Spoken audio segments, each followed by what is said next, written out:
৪৭তম বিসিএসের রিটেন পরীক্ষার জন্য একটা গুরুত্বপূর্ণ প্রশ্ন হতে পারে, ভিয়েতনামের অর্থনৈতিক পরিবর্তন থেকে বা অর্থনৈতিক উন্নয়ন থেকে বাংলাদেশ কী কী শিক্ষা গ্রহণ করতে পারে।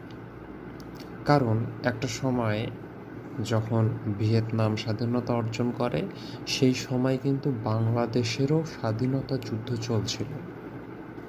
তাই বাংলাদেশ, ভিয়েতনাম যেরকম একই মহাদেশে বা পৃথিবীর একই অঞ্চলে অবস্থিত, সেরকম স্বাধীনতার দিক থেকে বা স্বাধীনতা লাভের দিক থেকে বাংলাদেশ ভিয়েতনামের মধ্যে একটা ব্যাপক সম্পর্ক রয়েছে। চলুন আমরা একটু পড়ি।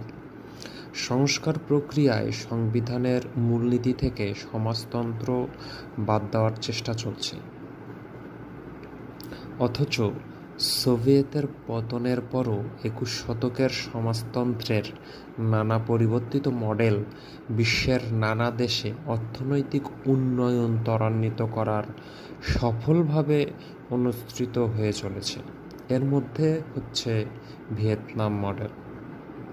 মানে ভিয়েতনামে যে সমাজতান্ত্রিক একটা মডেল বিদ্যমান এবং তার ফলেও যে এখানে উন্নয়নটা সম্ভব হচ্ছে, তারই কথা বলা হয়েছে। ভিয়েতনামে ২০ বছর ধরে যুদ্ধ করে লাভজনক পরাজয় মেনে নিতে হয়েছিল যুক্তরাষ্ট্রকে। ভিয়েতনাম বিজয় অর্জন করে ১৯৭৫ সালে, বাংলাদেশ মুক্তিযুদ্ধে বিজয় অর্জন করে ১৯৭১ সালে।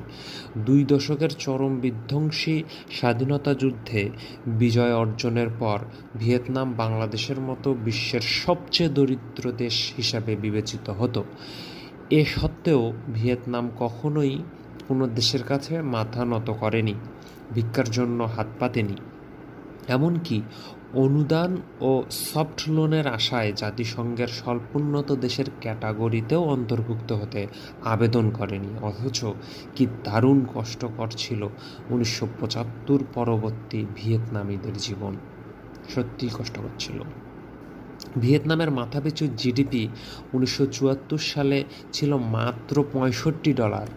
১৯৮৬ সালে দৈময়ী সংস্কারের কার্যক্রম গ্রহণের আগে ১৯৮৫ সালে তা ছিল $২৮৫। ২০২৫ সালে আইএমএফের প্রকল্পায়ন মোতাবেক ভিয়েতনামের মোট জিডিপি $৪৯০ বিলিয়ন। আইএমএফের হিসাব মোতাবেক ২০২৫ সালে ভিয়েতনামের মাথাপিছু আয় $৪,৮০৬।